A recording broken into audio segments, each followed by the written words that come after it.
Hello, this is Ralph K. Ginorio. Give me a few minutes and I'll suggest an idea worth considering. It's happening again. We have had a liberal president with an idealistic foreign policy before. James Earl Carter, in the 1970s, looked at the American ally, the Shah of Iran, and said, he's impure, he is secret police or brutal, he's a dictator, he's got to go.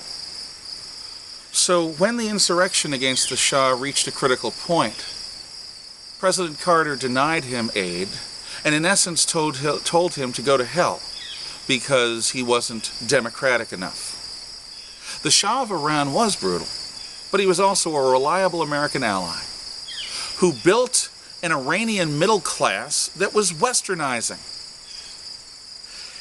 which is what earned the Shah the ire of the Ayatollahs. President Carter let the Shah fall because the Shah was not in keeping with Carter's liberal and progressive ideals. And what did we get in return? We got the Ayatollah Khomeini, the Islamic fundamentalist government of Iran, which still is the center of international terrorism on planet Earth today. We got 444 days of the Iran hostage crisis. We got weak-kneed diplomacy against the Iranians. We got Desert One, which was Carter's attempt to free the American hostages, which failed because he defunded the military for 3 successive years. We were humiliated. America was held hostage. And it was utterly and entirely preventable and predictable. Carter's idealism made him make choices that replaced a flawed American ally with an active American enemy. Flash forward to President Barack Obama, who over the last 2 years has encouraged the so-called Arab Spring. An American ally who was flawed, Hosni Mubarak, was allowed to swing in the wind, and then Obama gets on television and said it's time for him to go. Well, no, Mubarak wasn't perfect, but he kept the peace from 1981 until he lost power. He kept the Egyptian army out of Arab-Israeli wars. He made the Arab war against Israel a war of terrorism.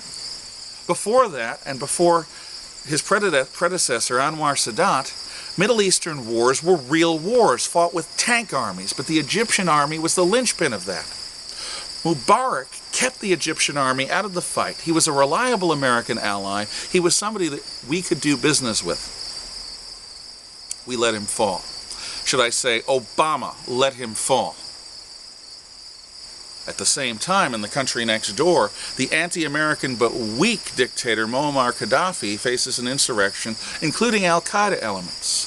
Barack Obama goes to the United Nations for authorization to use force in Libya. Not once does he go to the American Congress. Unconstitutional use of force, which every liberal I knew back in the 1970s and 1980s would say was unreasonable and reminiscent of the Gulf of Tonkin resolution, which brought us into Vietnam. Actually, it was worse than the Gulf of Tonkin resolutions of 1964 because there was at least there a conversation between the President and Congress. Obama simply sent the troops in.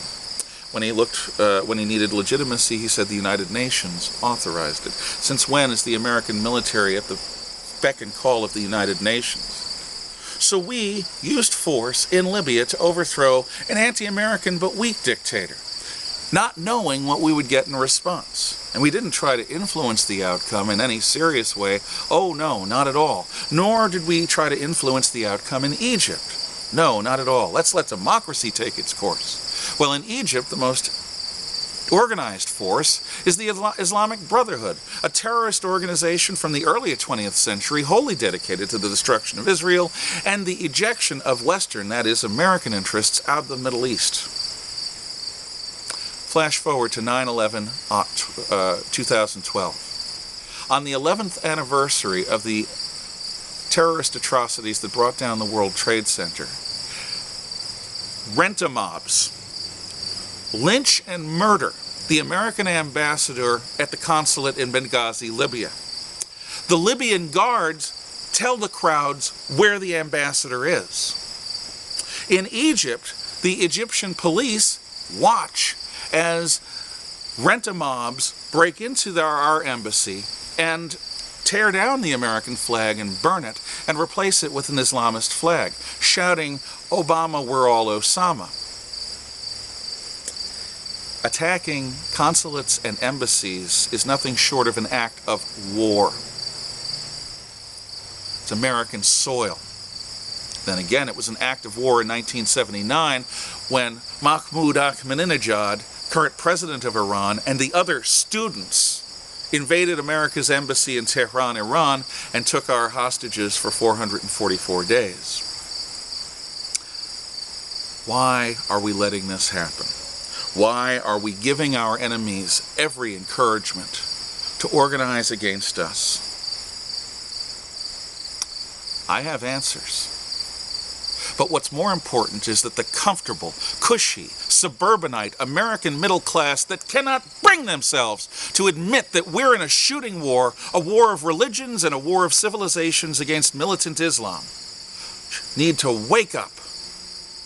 Until the American comfortable elites and the middle classes around New York, Chicago, and Washington, D.C. bestir themselves from their dream of peace, that we can negotiate with fanatics that behead people because they abuse the image or the name of Muhammad. We're stuck with Barack Hussein Obama and a defeatist foreign policy. Americans, wake up.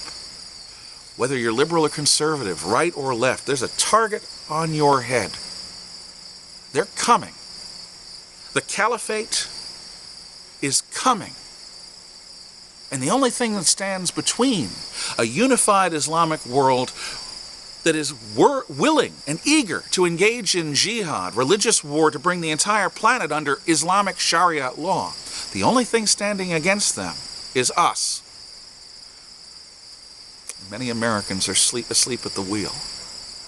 What is it going to take to wake up the American suburban class? 9/11 wasn't enough. What will? God bless us. We need it. God bless America.